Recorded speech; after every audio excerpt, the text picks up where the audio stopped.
As for the gold which they wear for beauty, they will not shine unless someone wipes off the rust. For even when they were being cast, they had no feeling. They were bought at any cost, but there is no breath in them.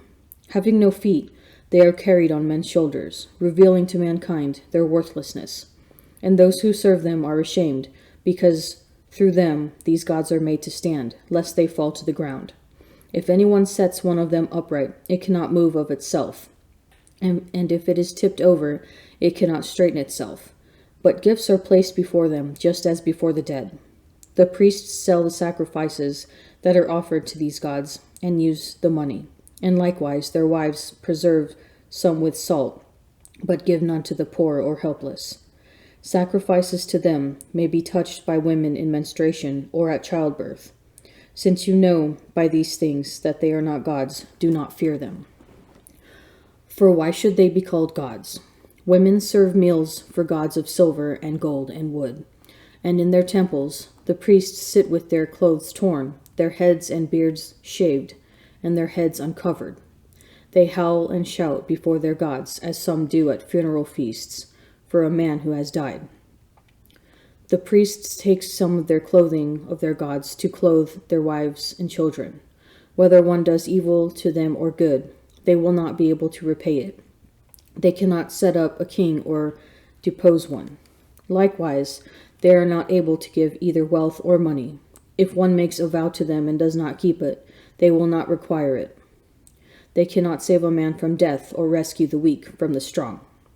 They cannot restore sight to a blind man. They cannot rescue a man who is in distress. They cannot take pity on a widow or do good to an orphan. These things that are made of wood and overlaid with gold and silver are like stones from the mountain, and those who serve them will be put to shame. Why then must anyone think that they are gods or call them gods? Besides, even the Chaldeans themselves dishonor them. For when they see a mute man who cannot speak, they bring him and pray Bel that the man may speak, as though Bel were able to understand. Yet they themselves cannot perceive this, and abandon them, for they have no sense.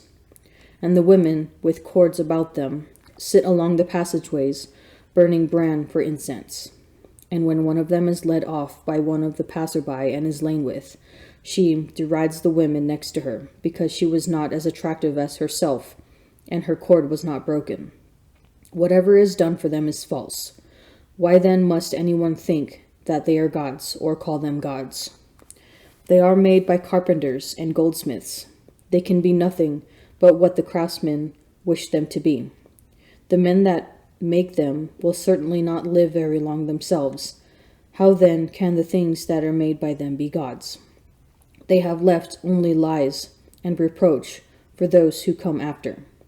For when war or calamity comes upon them, the priests consult together as to where they can hide themselves in their gods. How then can one fail to see that these are not gods, for they cannot save themselves from war or calamity?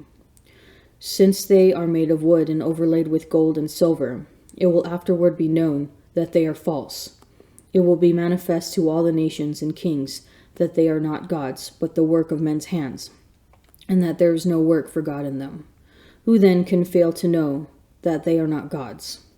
For they cannot set up a king over a country or give reign to men. They cannot judge their own cause or deliver one who is wronged, for they have no power. They are like crows between heaven and earth. When fire breaks out in a temple of wooden gods overlaid with gold or silver, their priests will flee and escape, but the gods will be burned in two like beams. Besides, they can offer no resistance to a king or any enemies. Why then must anyone admit or think that they are gods? Gods made of wood and overlaid with silver and gold are not able to save themselves from thieves and robbers. Strong men will strip them of their gold and silver and of the robes they wear, and go off with this booty, and they will not be able to keep themselves, not be able to help themselves. So it is better to be a king who shows his courage, or a household utensil that serves its owner's need, than to be these false gods. Better even the door of a house that protects its contents than these false gods. Better also a wooden pillar in a palace than these false gods. For sun and moon and stars, shining and sent forth for service, are obedient. So also the lightning, when it flashes, is widely seen, and the wind likewise blows in every land. When God commands the clouds to go over the whole world, they carry out his command, and the fire sent from above to consume mountains and wood does what it is ordered. But these idols are not to be compared with them in appearance or power. Therefore, one must not think that they are gods, nor call them gods, for they are not able either to decide a case or to do good to men. Since you know then that they are not gods, do not fear them. For they can neither curse nor bless kings. They cannot show signs in the heavens and among the nations, or shine like the sun, or give light like the moon. The wild beasts are better than they are, for they can flee to cover and help themselves. So we have no evidence whatever that they are gods. Therefore do not fear them. Like a scarecrow in a cucumber bed that guards nothing, so are their gods of wood, overlaid with gold and silver. In the same way, their gods of wood, overlaid with gold and silver, are like a thorn bush in a garden, on which every bird sits, or like a dead body cast out in the darkness. By the purple and linen that rot upon them, you will know that they are not gods, and they will finally themselves be consumed, and be a reproach in the land. Better therefore is a just man who has no idols, for he will be far from reproach. Do not commit a sin twice. Even for one, you will not go unpunished. Do not say, he will consider the multitude of my gifts, and when I make an offering to the Most High, God will accept it. Do not be faint-hearted in your prayer, nor neglect to give alms. Do not ridicule a man who is bitter in soul, for there is one who abases and exalts. Do not devise a lie against your brother, nor do the like to a friend. Refuse to utter any lie, for the habit of lying serves no good. Do not prattle in the assembly of the elders, nor repeat yourself in your prayer. Do not hate toilsome labor, or farm work, which were created by the Most High. Do not count yourself among the crowd of sinners. Remember that wrath does not delay.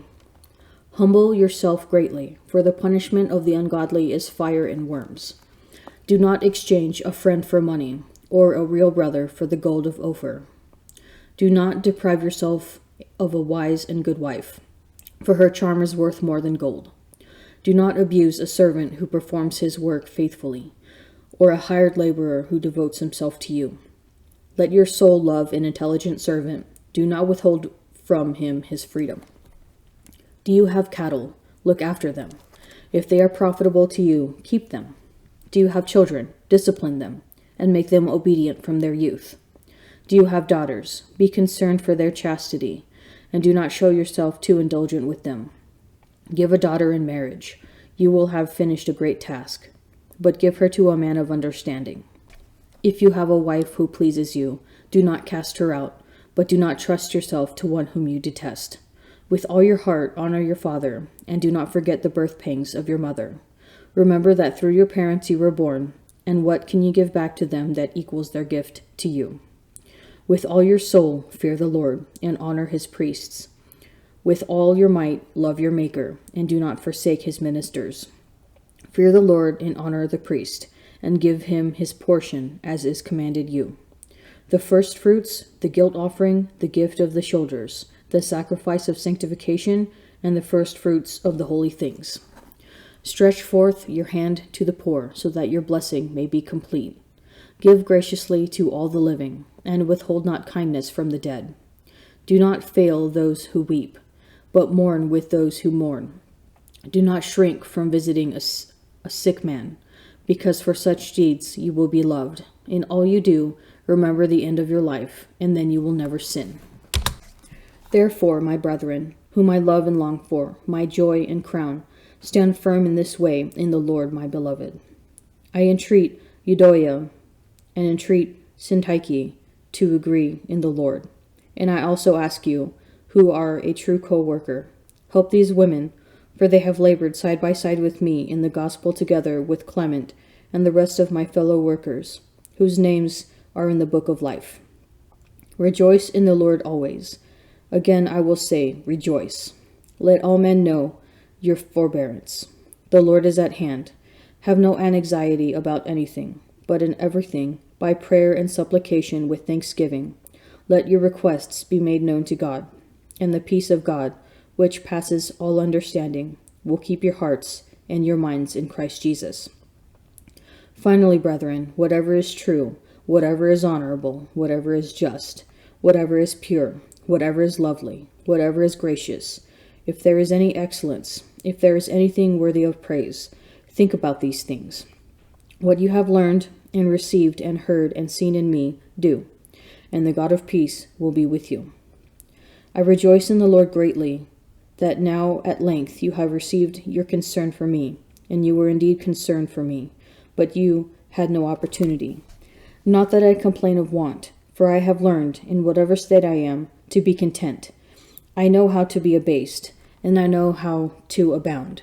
In any and all circumstances I have learned the secret of facing plenty and hunger, abundance and want. I can do all things in him who strengthens me. Yet it was kind of you to share my trouble, and you Philippians yourselves know that in the beginning of the gospel, when I left Macedonia, no church entered into partnership with me in giving and receiving except only you, for even in Thessalonica you sent me help once and again. Not that I seek the gift, but I seek the fruit which increases to your credit. I have received full payment and more. I am filled, having received from Epaphroditus the gifts you sent, a fragrant offering, a sacrifice acceptable and pleasing to God. And my God will supply every need of yours according to his riches and glory in Christ Jesus. To our God and Father be glory forever and ever. Amen. Greet every saint in Christ Jesus. The brethren who are with me greet you. All the saints greet you, especially those of Caesar's household. The grace of the Lord Jesus Christ be with your spirit. As parents and caring adults, we try to preserve the innocence of our children as long as possible. In our role as protectors, we may forget that we too need protection from things that are, at best, of no benefit to the salvation of our souls, and at worst, deadly. Oftentimes, we either don't know or don't believe that we are always under attack and being tempted by Satan. That's why St. Paul reminds the Philippians in his closing words to them to stay focused on the things of God, whatever is true, whatever is honorable, whatever is just. Think about these things. It's an enormously difficult task in a culture that prides itself on instant access to almost anything. Satan longs to see the destruction of as many souls as possible and will use whatever means necessary to accomplish this task. We must remember that each one of us is a child of God, made in his image and likeness, and a temple of the Holy Spirit. We need to be as diligent at guarding ourselves as we are as of our children. If it seems an impossible task, remember St. Paul's words, I can do all things in him who strengthens me. What is one way that you can practice custody of the senses today?